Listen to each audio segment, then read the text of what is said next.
You are knowing what you are wanting, and you are enjoying the expansion of your own desire. Sometimes.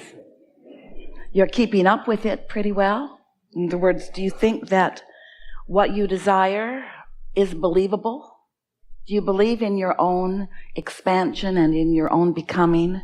Do you believe in your ability to let more and more of what you want into your experience? Because that really is the key to living happily ever after. You cannot slow your desire making down, because life just makes more desire.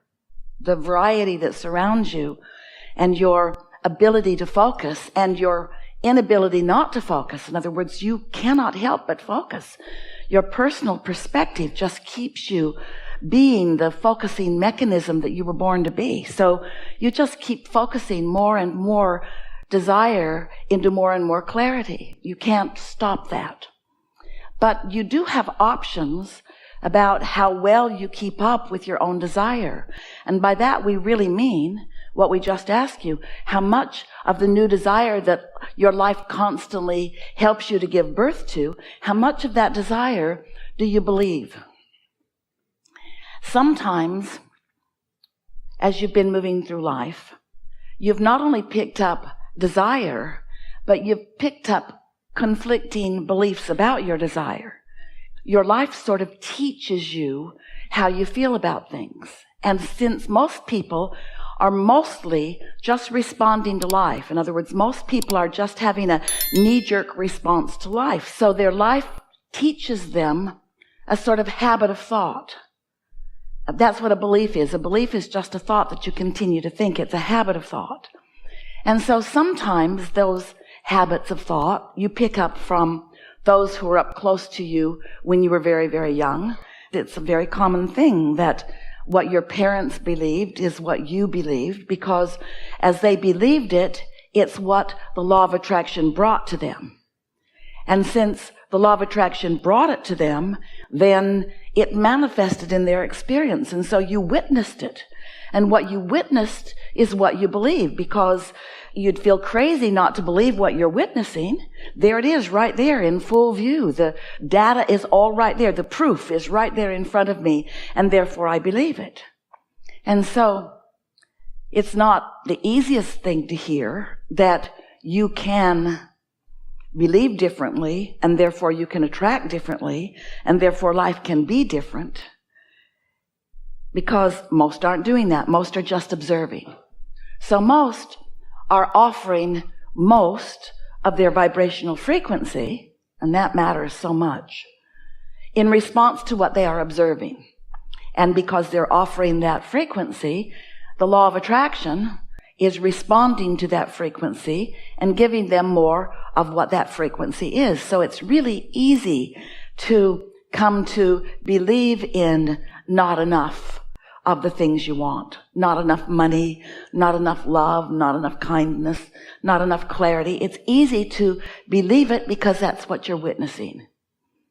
We want you to realize that you have more options in what you believe, that you can believe past what is. In fact, we want to say that even more clearly.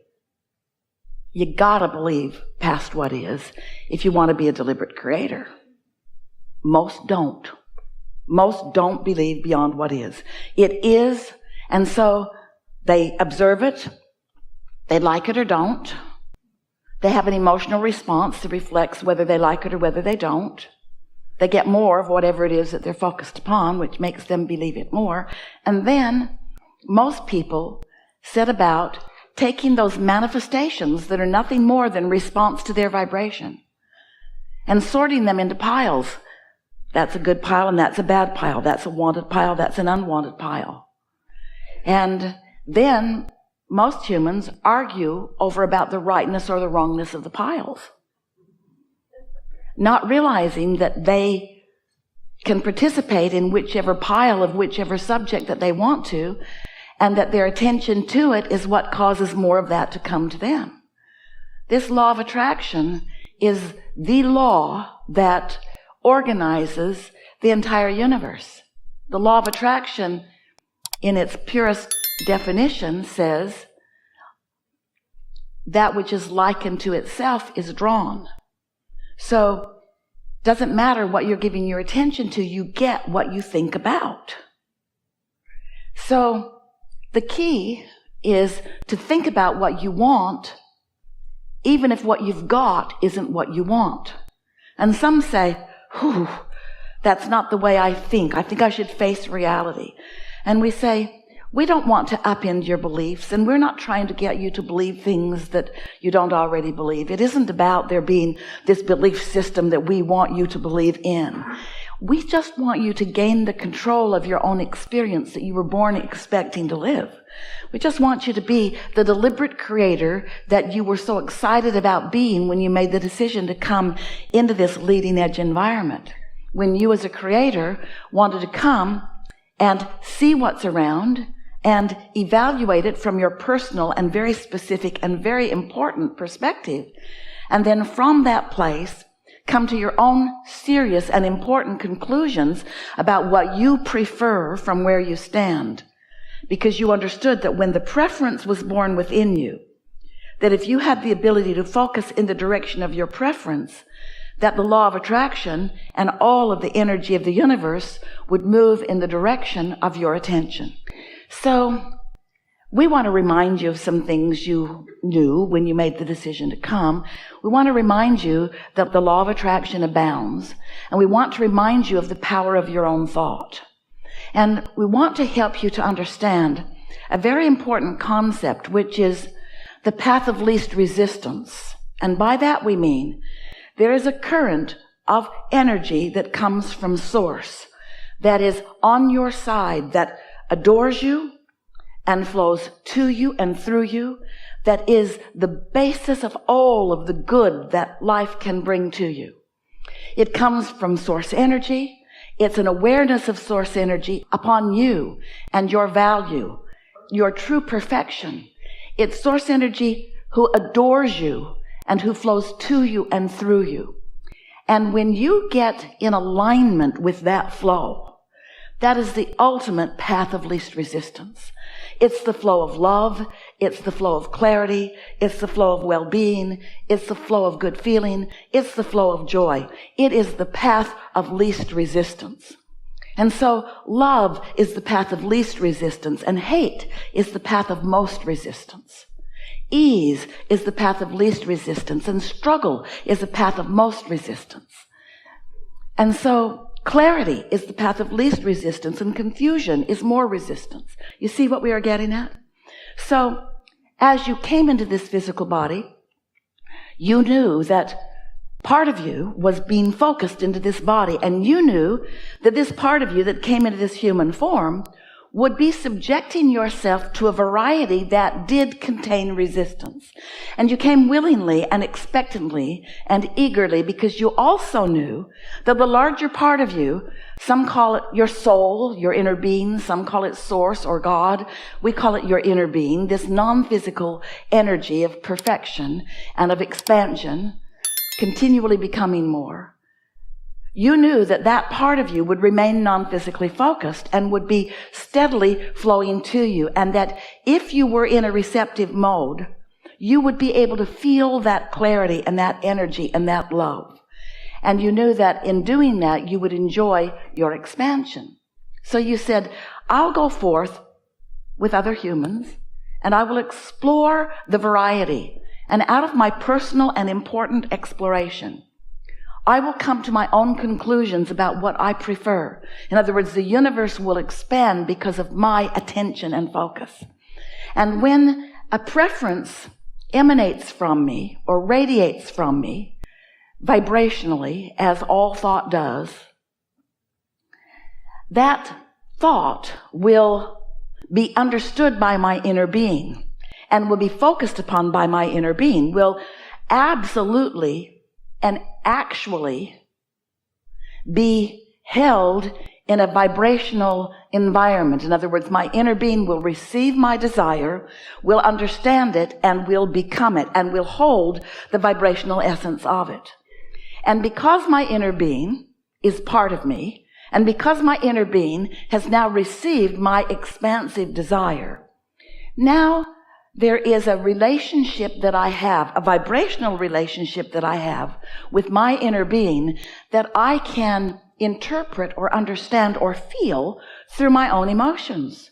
So when I'm really going with the flow of what life has shown me that I prefer newly, and my inner being understands it and embraces it and holds the frequency of it, when I go with the flow of those ideas, I feel that life force that is only present when I'm fully allowing who I really am to be who I really am.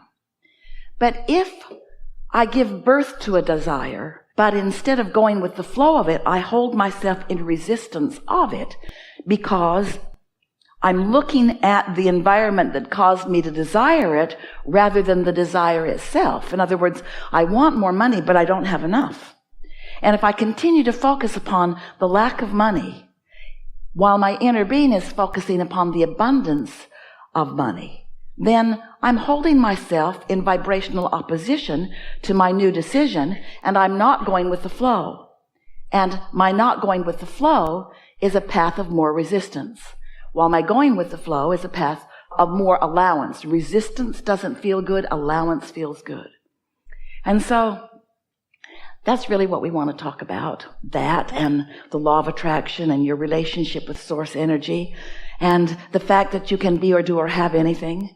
We want to show you how to understand your emotional guidance system and how to focus in a way that allows you to be less resistant more of the time and more allowing more of the time and therefore more joyful more of the time, more in control of your own life more of the time, more loving toward others, more supportive of others, more uplifting for others, more of the energy that creates worlds rather than the energy that holds the creation back just a little bit.